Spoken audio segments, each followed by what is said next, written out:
Some diamonds just perform better than immortals. That's a statement that many of you will be shocked by and probably think we've lost the plot completely. In my time playing ranked, I have played against many diamonds that definitely play like they're immortal, and I've played against some immortals that, well, seem a little unqualified. What's going on, ProGuides family? It's your host, Sergeant Frost, and today we will be talking about why some diamond players perform better than their immortal counterparts, and the different factors that influence this weird situation. Before we all get ahead of ourselves and start going crazy in the comments, I want to preface this video by saying, obviously we are not talking about all immortals. Without a doubt, some immortal players are far better than diamonds and are closer to radiant than diamond in terms of aim, game sense, and all-around skill. Immortal is a strange rank because it actually holds a big spectrum of different skill levels despite it being an elite rank. I have a few friends who've reached Immortal but play the game casually enough such they don't improve beyond their current level. They just want to hop into a laid-back but somewhat competitive environment. Additionally, there are players who are reaching for the top, but they could be stuck for reasons that we'll try to explain. And if you're a player trying to experience this phenomenon firsthand by climbing up the ranks, you'll definitely benefit from visiting our website ProGuides.com, where our Radiant and Immortal level coaches could give you the insight and skills necessary to reach the top. We also have a specific course made by pro player Sentinels 10s that focuses on the fundamentals required to climb the ladder, and we also have a masterclass on the duelist role from Team Liquid Screen, the headshot machine himself. So if any of this interests you, definitely give us a shot and check out our website. When you think about it, what really separates diamonds and immortals, or any other ranks? Typically, not a whole lot. The difference between Gold 1 and Silver 3 is very little, and this can be in the form of slightly better aim, or better game sense, or even agent mastery. Each rank is just a slight upgrade from the past rank, and players each have their strengths and weaknesses that play into this average. But if you take that and ask what separates Immortals and Radiants, you could very safely say a whole lot. Radiant is reserved for the best of the best, and for the 10,000-ish Immortals, there's only 500 Radiants. That's a big difference, and this will be important later. Before we get into this topic, we have our question of the day. Today's question is, what rank are you currently at, and what was your goal rank for episode 2? I've been on the climb into Immortal for Act 3, but I've been experiencing some pretty rough games along the way recently, so this topic is definitely close to heart. I'm currently at the moment Diamond 3, but I'm gunning for you Immortal in episode 3. Let us know what your current place is and what your goals are in the comment section down below. There are several reasons why some Immortals perform worse than their Diamond neighbors, and one big reason is that some Immortals are content with where they are and they don't want to improve. We call this complacency or stagnation. The definition of stagnation is lack of activity, growth, or development. This definition is very clear and it sums up what happens to some Immortals. These players often have the mindset that they cannot reach Radiant, so there is no point in trying to grind, leading them to stay at their current individual level, eventually meaning they stagnate and plateau as a player. Especially with how hard it is to reach Radiant from Immortal, most players are disillusioned by the climb up to Radiant, and therefore have less motivation to try their hardest to improve as a player. Many low elo Immortal players seemingly play for the sake of playing. This means that they are playing not to win, but just to fill their time. That means taking ranked games much less seriously, as there's really nothing to gain from getting a bit more rank rating, which leads to players not improving or declining in skill as they aren't focused on becoming a better player and playing at their A game. This means you don't improve your game sense, your ability usage, or even your agent pool. You're just there to be there. It's like going to football practice just to jog about and occasionally kick a football. Not only that, but the effect of that mindset on a ranked game only means that those players will more likely make bad decisions and also mess up very often. Some players will come in with no warm-up or have no intention of coordinating to win. It's very frustrating for those players working with them because their lack of care makes everyone else feel a little worse as well. But there is some reasons for this, apart from being a troll. Valorant's rank system contributes to the mindset that many Immortal players have. In a system where you can easily go from winning a game comfortably 13-7 and then losing the next 3 13-3, it's easy to understand and get behind the narrative that the rank system is severely flawed, and that you personally have no real impact on the outcome. Personally, I have had times where I've lost 6 or more games in a row, and I started to think, what is the point of playing and trying to improve if I'm only going to get mismatched teams and unbalanced games? This mindset is one of the biggest contributors to players at Immortal giving up on their dream of reaching Radiant and starting to take the game less seriously. To overcome stagnation, you need to have the right mindset. You need to believe that you are capable and that you can continue to improve and that you will reach Radiant if you put the time and effort into it. But with how Immortal rank is set up to be a really long tunnel that has a Radiant at the end of it, it's quite hard to carry that mentality through thick and thin. In a way, Immortal is a prestigious rank, but it's also a resting place for players who face the harsh reality of the gap between Immortal and Radiant. Now, let's talk about a difference in goals. Recently, Vanity from version 1 joked that EU deathmatch players just wanted more.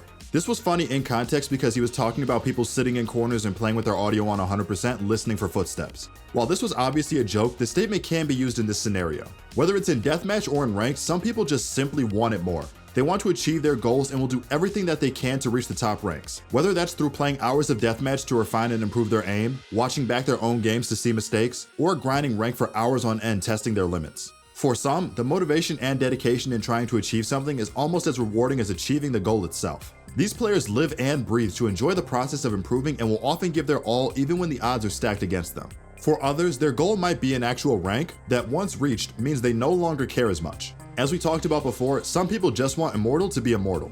There's no shame in having that as their goal, but obviously there's some other issues that come along with it. We each have different goals in mind, and it's impossible to assume every Immortal player is shooting for the stars. In my view, many Diamond players that are knocking on Immortals rank doors are more than motivated than ever to give their A game every match. For them, reaching the Immortal rank is something that they can see themselves achieving, and they know they have the skills required. The confidence this creates when you're chasing for a goal is often understated in how you'll perform in anything. Meanwhile, Immortals don't have the same luxury. To some, the shine of reaching Immortal is long gone, and every match is a chore to win. And it's hard to get behind playing so hard for some rank rating that hardly matters. After all, ranking up to Radiant is only 500 rank rating away. That's the difference between Platinum 2 to Immortal. In a roundabout sense, many Immortal players that aren't gunning for Pro lack a well-defined goal once they reach Immortal. In lower ranks, the next rank is almost always within 5 to 6 wins, and that means even if you're not trying super hard to rank up, you'll still see the results as you improve. Like we just covered, Immortal is like this endless tunnel with a tiny light at the end. It's very easy to lose hope along the way and reach a point where you lose your path because it's just too far to reach. Very few players are capable of having the self-discipline to improve day in and out like the pros if there is no clear result or short-term goal. The difference between 100 rank rating and 200 is just the number and nothing else. If anything, the pros get paid to constantly improve themselves, so Immortals just have the short end of the stick. And this contributes largely to how Diamonds can consistently outperform lower rank rating Immortals. Diamonds have a clear goal that pushes them to give their all each game, playing to win. Some Immortals, on the other hand, don't really have a goal anymore, and they are just playing to play, or playing to not lose. That distinction could be the difference maker over the course of a match. Now that we've talked about the dark side of Immortal and the potential mental blocks that can kill an Immortal player's motivation and desire to improve, let's consider another side of Immortal that might give us a better view of why this might happen even for motivated players. As we all know, aim is a large factor that contributes to your skill level as a player and the rank that you are currently at.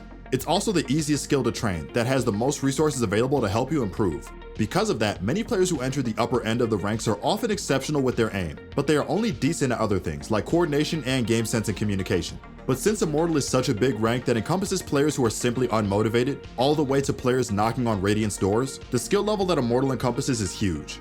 For a new Immortal player trying to climb, aim is no longer capable of carrying them further, because at that level, everyone has good aim. Now this may come as a no-brainer, but people play differently in different ranks. What I mean here is that in ranks that rely more on aim and solid fundamentals, people play in ways that focus more on out-aiming opponents. But in Immortal, it's not like that. In Immortal, there are beasts who are great at game sense and there are literal pros. If you don't have the game sense or coordination to play as a team, they will pick you apart and steal your RR like candy. So, as a new and upcoming Immortal player, your goal is to learn how to use proper team play and coordinate with teammates, or build game sense to a point where you can read the map. Also, that means you have to unlearn some bad habits with your old playstyle that relied on aim, and begin to learn more about Team Valorant. As we all know, learning something new is often not very straightforward. People will make mistakes and feel hesitant as they try to adapt to new situations. In the case of these new Immortal players, the process of learning a whole new different version of Valorant is more than likely going to take them out of their comfort zone. That means even if you can out-aim a Diamond, you know that you can't do that against a better Immortal or Radiant player. So hold yourself back and play smart instead. Obviously, that also means there's growing pains associated with learning to control yourself as well. That's a practical reason why some Immortals will perform very badly against Diamonds. Simply put, the Diamonds are still playing the game focused on duels and 1v1s, while the Immortal player is struggling to adapt to a new style that focuses on team play and smart decision making. So it's not a problem of mentality or lack of goals, but sometimes you have to make sacrifices for the greater good. In this case, the Immortal player realizes that if he keeps trying to out-aim people, he'll be stuck here forever and lose motivation. But if he can learn to approach the game logically and adapt to a more coordinated and team play-oriented version of Valorant, then he'll have a much better chance of reaching the coveted Radiant rank and have a shot at joining a strong team. So that's our take on why Diamonds seem to outperform Immortals, and the different reasons that affect these ranks. At the end of the day, your rank doesn't define your skill as a player. So if you're stuck in Diamond, you could very well be on the brink of being an Immortal player. And if you're an Immortal player, we're not saying you're worse than your rank implies. Everyone has their reasons, and we just want to paint a better picture of how we interact with our favorite game, Valorant. Anyways, that's all we have for today's video. Do you guys think that we're accurate in our representation? Or maybe in the process of discussion, this helps you understand yourself a little bit better? Let us know what you think in the comments section down below. If you enjoyed this video, please also consider liking and subscribing. We have daily uploads that talk about anything from guides to new topics like this, so if you're interested, make sure not to miss out. If you want to learn more about anything Valorant related, head over to ProGuides.com for the very best on-demand coaching. As always, this has been your host, Sergeant Frost, and good luck on the grind, ProGuides family.